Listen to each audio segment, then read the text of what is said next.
আমার প্রিয় মায়েরা বোনেরা, আপনাদের জন্য একটা হাদিস বলে শেষ করব। বিশ্বনবী বলেন, আমার মায়েরা খেয়াল করে শুনুন, বিশ্বনবী আপনাদের উদ্দেশ্য করে বলেন, আল মারআতু ইযা সাল্লাত খামসাহা ওয়া সামাত শাহরাহা হাফিজাত ফুরুজাহা আতাআত বা'লাহা ফালতাদখুল মিন আইয়ি আবওয়াবিল জান্নাতি শাআত। বিশ্বনবী বলেন, ও রমণীরা, ও নারীরা, যে সমস্ত নারী এই চারটা কাজ করবে, এই চারটা কাজের গ্যারান্টি দিবে, তাদেরকে জান্নাতের 8টা দরজার গ্যারান্টি দেয়া হবে। কি চারটা কাজ? 1 নাম্বার, আল মারআতু ইযা সাল্লাত খামসাহা, যে নারী 5 ওয়াক্ত নামাজ পড়ে। কি করে?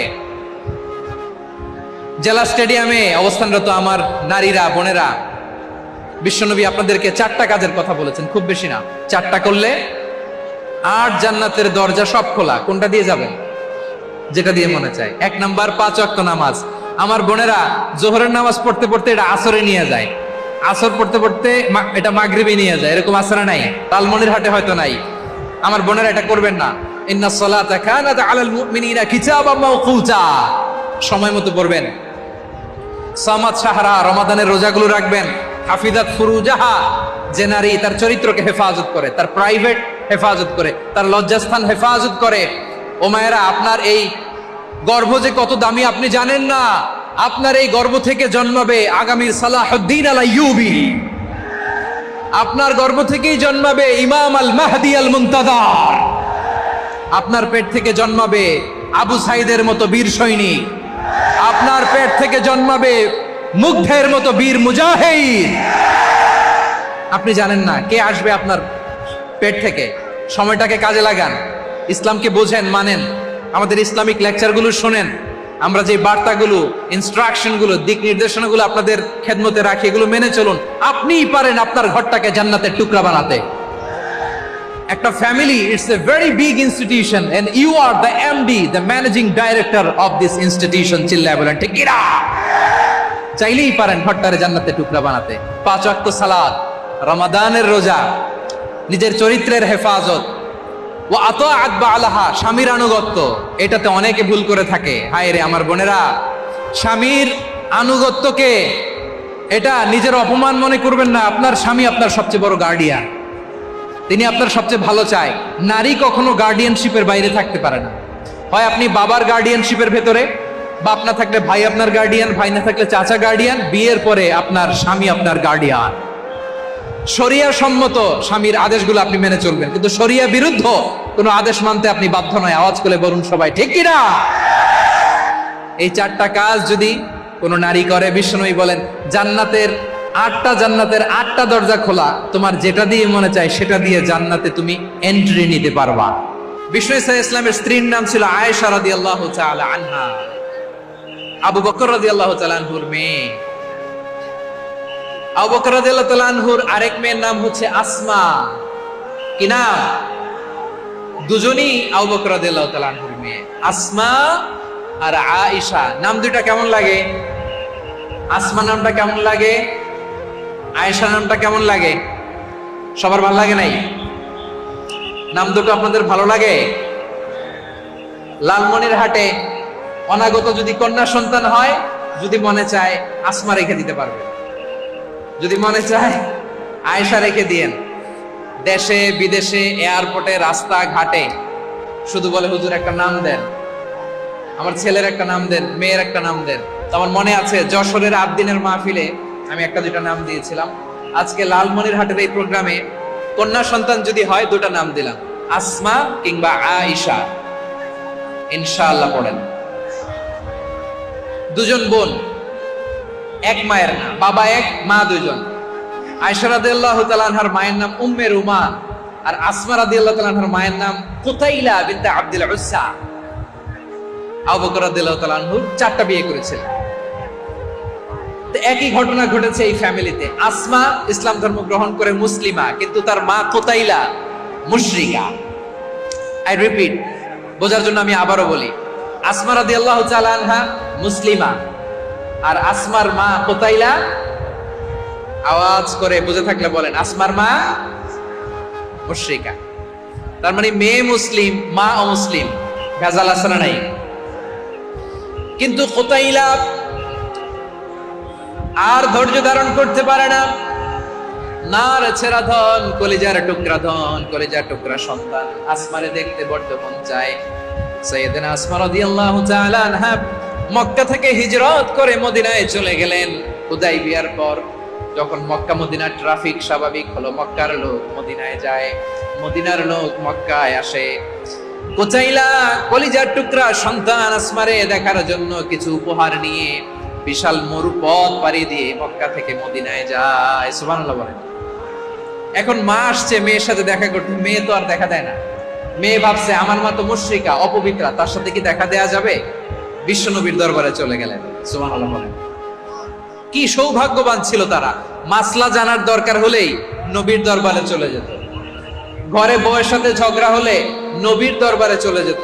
অনেক সাহাবী বলে আমার পেটে ক্ষুধা লাগলো আমি নবীর কাছে চলে যেতাম, কারণ নবীর চেহারার দিকে তাকালেই আমার পেটের ক্ষুধা মিটে যেত। সাইয়েদনা আসমা রাদিয়াল্লাহু তাআলা আনহা বিশ্বনবীর কাছে চলে গেলেন, যে বললেন ইয়া রাসূলুল্লাহ ইয়া হাবিবাল্লাহ ইন্না উম্মি কাদিমাতুন ইলাইয়া ওয়া হিয়া রাগিবা। আমার মা মক্কা থেকে অনেক দূর মরুর পথ পাড়ি দিয়ে উপহার সামগ্রী নিয়ে মদিনায় আমার সাথে দেখা করতে এসেছে গো নবী। আমার জানতে বড্ড ইচ্ছে হয় আমি আমার মুশরিকা মায়ের সাথে একটু দেখা করতে পারবো কিনা। আফা আসিলুহা, আগে যেমনি আমি আমার মায়ের সাথে ভালো আচরণ করতাম, যেমনি আমি আমার মায়ের সাথে সদাচরণ করতাম গো নবী, এখন আমি মুসলিমা মা মুশরিকা, এখনো কি আগের মতো সদাচরণ করতে পারবো নাকি? বিশ্বনবী বললেন নাম সিলিহা, হ্যাঁ রে আসমা, অবশ্যই অবশ্যই, আগে ঠিক যেমন তুমি তোমার মায়ের সাথে ভালো আচরণ করতে এখনো তেমনি আগের মতো ভালো আচরণ করবা। আওয়াজ করে পড়েন সুবহানাল্লাহ। কি ইসলাম আমরা পেয়েছি, কত ব্রড মাইন্ডেড আমাদের ইসলাম, কত ওপেন মাইন্ডেড ইসলাম, কত ওপেন আপ করতে পারে, চিন্তা করতে পারে। বিষ্ণু বললেন হ্যাঁ অবশ্যই, নাম সুলিহা, আগে যেমনি ভালো আচরণ করছো আসমা এখন ওইরকমই করো, পারলে আরো বাড়ায় করো। সুবহানাল্লাহ বলেন। তাহলে আমার যে হিন্দু ভাইয়েরা হিন্দু বোনেরা ইমানের বদৌলতে দৌলতে আপনি ধন্য হয়েছেন, আপনার আম্মা আব্বা এখন মুসলমান হয় নাই, তাদের জন্য দোয়া করেন, তাদের জন্য দোয়া করেন, আল্লাহ যেন তাদেরকেও ইমানের দৌলত দান করেন। আমরা সবাই পড়ি আমিন, আরো জোরে পড়েন আমিন। এখন বলেন ইসলাম কি ন্যারো মাইন্ডেড রিলিজিয়ান না ব্রড মাইন্ডেড? লালমনিরহাটের যুবক ভাইরা আওয়াজ করো, ইসলাম কি ন্যারো মাইন্ডেড না ব্রড মাইন্ডেড? কতটা ব্রড মাইন্ডেড দেখেন। বিশ্বনবী সাল্লাল্লাহু আলাইহি সাল্লাম অমুসলিমরা যদি নবীকে উপহার দিত, ওই উপহারও বিশ্বনবী গ্রহণ করতেন। সুবহানাল্লাহ পড়েন। আপনার অমুসলিম বন্ধু যদি উপহার দেয় সেটাও আপনি নিতে পারবেন, যেটা নেওয়া জায়েজ। কিন্তু আপনার বন্ধু যদি আপনার মদের বোতল দেয়, নিতে পারবেন? হ্যাঁ, মদের বোতল দিলে পারবেন। আপনার বন্ধু যদি আপনার পর্ক দেয়, পর্ক শুকরের গোশত মিশ্রিত কোনো খাবার, ওটা নিতে পারবেন না। হালাল যে কোনো জিনিস নিতে পারবেন। বিশ্বনবী সাল্লাল্লাহু আলাইহি ওয়াসাল্লাম অমুসলিমদের দেয়া হাদিয়া গ্রহণ করতেন। কেমন নবী ছিলেন, আমার নবীরে চিনে নেন, আমার নবীর অ্যাটিটিউড জেনে নেন। বিশ্বনবী সাল্লাল্লাহু আলাইহি ওয়াসাল্লাম যখন কোনো জনপদে যেতেন 3টা অপশন নিয়ে যেতেন। প্রিয় ভাইয়ের আওয়াজ করে বলতে হবে, কোন জনপদে গেলে আমার নবীর অপশন থাকতো কয়টা? আমার মতো 3 আঙ্গুল উঁচু করে দেখান আর বলুন আমার নবী কোন জনপদে গেলে কয়টা অপশন নিয়ে যেতেন? 1 নাম্বার অপশন আসলিম তাসলাম। নতুন এলাকায় গেলে বলতেন আসলিম তাসলাম, ইসলাম ধর্ম গ্রহণ করো, শান্তিতে থাকবা, আমার ভাই হয়ে যাবো, আমরা ভাই ভাই, ইসলাম মানো, আমরা ভাই ভাই। অপশন নাম্বার কত? 1। যদি বলে না ইসলাম মানবো না, ওকে, অপশন নাম্বার 2, মুসলিম হওয়ার দরকার নাই, লা ইকরাহা ফিদ্দিন, ইসলামে কোনো বাড়াবাড়ি নাই। খ্রিস্টান আছো থাকো, বৌদ্ধ আছো থাকো, ইহুদি থাকতে চাও থাকো, কিন্তু আমরা যেহেতু রিজিওনাল সুপার পাওয়ার, আমাদের আন্ডারে থাকো, ট্যাক্স দিয়া থাকো, এটার বলে জিজিয়া। আলেম যারা আছেন বুঝবেন এটার আরবিতে কি বলে, জিজিয়া। You pay us the tax, we will give you the security. তোমরা ট্যাক্স দিবা, আমরা সিকিউরিটি দিব। ইসলাম, ইসলাম মানো শান্তিতে থাকবা, ভাই ভাই, আমরা ভাই ভাই। অপশন নাম্বার 2, ট্যাক্স দাও, আমরা নিরাপত্তা দিব, মুসলিম হওয়া লাগবে না। এখন 1 নাম্বারও মানে না, 2 নাম্বারও মানে না, মুসলিম হবো না, ভালো খ্রিস্টান থাকো, ট্যাক্স দাও, আমরা সিকিউরিটি দিব না, এটাও মানি না। বিষ্ণু বলেন, তাহলে তলোয়ার আমাদের আর তোমাদের মাঝে ফায়সালা করবে। মুসলিমও হবে না, ট্যাক্স দিবা, নিরাপত্তা দিব, আমরা সুপার পাওয়ার, আমাদের আন্ডারে থাকবে, এইটাও না। তাহলে তোমাদেরকে তো আমরা বিশ্বাস করতে পারি না, কখন না কখন বিশ্বাসঘাতকতা করো, কার সাথে মিলে হাত মিলাও, তলোয়ার আমাদের মাঝে ফায়সালা করবে। তখন তিনি জেহাদের সশস্ত্র সংগ্রামের ঘোষণা দিতেন। সুবহানাল্লাহ পড়েন। দেখেন, পশ্চিমারা জেহাদকে এইভাবে চিত্রায়িত করে না। ওরা জেহাদ বলতে বোঝায় তলোয়ার, হাত কাটো, গলা কাটো না। জেহাদ সশস্ত্র সংগ্রাম 3 নম্বরে। অধিকাংশ ক্ষেত্রেই বিশ্বনবীর সুন্দর আচরণ দেখে, আরে আমার নবীর যে নুরানি চেহারা, অনেকে তো কেবল সিরেফ চেহারাটা দেখে কালিমা পড়ে মুসলমান হয়ে গিয়েছে। যারা মুসলিম হয় নাই তারা তাদের ইসলামেই বলবৎ ছিল, ট্যাক্স দিয়ে ইসলামের আন্ডারে ছিল। যারা এটাও মানে নাই ওইটাও মানে নাই, তাদের বিরুদ্ধে জেহাদ। বিষ্ণু ইসলাম 7ম হিজরিতে যখন খায়বার বিজয়ের পরে ইসলাম রিজিওনাল সুপার পাওয়ার হিসেবে আত্মপ্রকাশ করলো, বিশ্বনবী চিঠি লিখলেন অন্যান্য সুপার পাওয়ারের কাছে। রাষ্ট্রীয় চিঠি লেখে এক রাষ্ট্রপ্রধান আরেক রাষ্ট্রপ্রধানের কাছে। ঠিক কিনা বলেন? জানেন না আপনারা? এই যে 24-এর ছাত্র নাগরিক অভ্যুত্থানে, এই অভ্যুত্থান যখন শুরু হয়, আমি তখন সাউথ আফ্রিকাতে একটা স্ট্যাটাস দিয়েছিলাম, কোটা নয় গোটা দেশ সংস্কার করা লাগবে। শুধু বাংলাদেশ নয়, সারা বিশ্বের বাংলা ভাষাভাষী লোকেরা এই আন্দোলনের সাথে সমর্থন তারা করেছে, এটাকে সাপোর্ট করেছে, তারা সমর্থন দিয়েছে। আমাদের ইউনাইটেড আরব আমিরাতের বাংলাদেশি ভাইয়েরা তারা সেখানে রাস্তায় নেমে এসেছিল, জানেন? ওইখানে ডেমনস্ট্রেশন করা যায় না, সেখানকার সরকার তাদেরকে যাবজ্জীবন দিয়েছিল। তখন আমাদের এই যে প্রধান উপদেষ্টা ডক্টর মোহাম্মদ ইউনূস সরাসরি G2G বলে, এটারে G2G, government to government, G2G, উনি চিঠি লিখলেন যে তাদেরকে, ইউর হাইনেস, হে সম্মানিত আমির, আপনি আমার এই চিঠির কারণে আমার সম্মানে এই 53 জন বাংলাদেশিকে মাফ করে দেন। এই চিঠির বদৌলতে বেকসুর খালাস পেয়ে গিয়েছিল আমাদের ভাইরা। জানেন না এই ঘটনা আপনারা? তাহলে গভর্নমেন্ট টু গভর্নমেন্ট চিঠি দেওয়া হয়। 7ম হিজরিতে বিষ্ণু ইসলাম সব সুপার পাওয়ারের কাছে চিঠি দিলেন, রোমান সম্রাটের কাছে, পারস্য অধিপতির কাছে, মিশরের অধিপতির কাছে, সবার কাছে চিঠি লিখলেন। চিঠির ভাষা ছিল এরকম, মিন মুহাম্মাদিন রাসূলিল্লাহ ইলা মুকাওকিস আযীমিল কিবত, মুহাম্মদ রাসূলুল্লাহর পক্ষ থেকে মিশরের বাদশার কাছে, আসলিম তাসলাম, ইসলাম মানো শান্তিতে থাকবা, সালামুন আলা মান ইত্তাবাআল হুদা, শান্তি তার জন্য যে হেদায়েতের অনুসরণ করে। সুবহানাল্লাহ পড়েন। তো এই চিঠি অনেকে ভালোভাবে রিসিভ করেছে। অনেকে এই চিঠি পাওয়ার পরে নবীর কাছে আবার ইন রিটার্ন উপহার পাঠিয়েছে। কি পাঠিয়েছে? উপহার। মিশরের বাদশাহ মুকাওকিস তিনি বিশ্বনবীকে বিশাল এক উপহারের ডালি পাঠিয়েছেন। মিশরের বাদশাহ মুকাওকিস ছিলেন ধর্মে খ্রিস্টান। লালমনিরহাটের ভাইয়েরা আওয়াজ করে বলেন, মিশরের বাদশাহ ধর্মে কি ছিল? খ্রিস্টান। কি উপহার দিয়েছিল আমার নবীকে? শুনতে মনে চায়? আওয়াজ নাই লালমনিরহাটের গলায়, শুনতে মনে যায়? 1000 স্বর্ণ মুদ্রা, 1000 স্বর্ণ। 2টা খ্রিস্টান দাসী, একজনের নাম মারিয়া বিনতে শামউন আল কিবতিয়া, আরেকজনের নাম সিরিন বিনতে শামউন আল কিবতিয়া। একজন খ্রিস্টান দাস 20 থান কাপড় জামা বানানোর জন্য, আমরা নবী যেন সেলাই করে জামা বানাতে পারে, এজন্য 20 থান কাপড়, 20 থান ফাইন গার্মেন্ট। সুবহানাল্লাহ পড়বেন না? এরপরে একটা গাধা যেটার নাম ছিল উফাইর, আর একটা খচ্চর, এটার নাম ছিল দুলদুল। খচ্চর চিনেন? গাধা আর ঘোড়ার ক্রসিং এ যে প্রাণীটা দুনিয়াতে আসে ওটাকে খচ্চর বলে। তো এই যে সুপার পাওয়ার খ্রিস্টান বাদশার কাছে নবী চিঠি লিখলেন, ওই খ্রিস্টান বাদশা আমার নবীকে উপহার দিল। বিশ্বনবী এই উপহারগুলো সানন্দে গ্রহণ করেছে। সুবহানাল্লাহ পড়বেন না? তাহলে অমুসলিম কেউ যদি আপনাকে উপহার দেয়, হালাল উপহার হলে আপনি গ্রহণ করতে পারবেন। অনুরূপভাবে পারস্যের বাদশা, রোম সম্রাট বিশ্বনবীকে উপহার পাঠিয়েছেন। আমার নবী সবগুলো উপহার, গিফট গ্রহণ করেছেন। সুবহানাল্লাহ বলেন। তাহলে প্রিয় লালমনিরহাট, আওয়াজ করে বলুন, ইসলাম কি ন্যারো মাইন্ডেড রিলিজিয়ন না ব্রড মাইন্ডেড? আম্মা জান আয়েশার কাছে মাসালা জানতে চায় মেয়েরা, হে আম্মা জান, অগ্নি উপাসকেরা তাদের ঈদের দিন নওরোজের সময় আমাদেরকে পাখি দেয়, নেওয়া যাবে?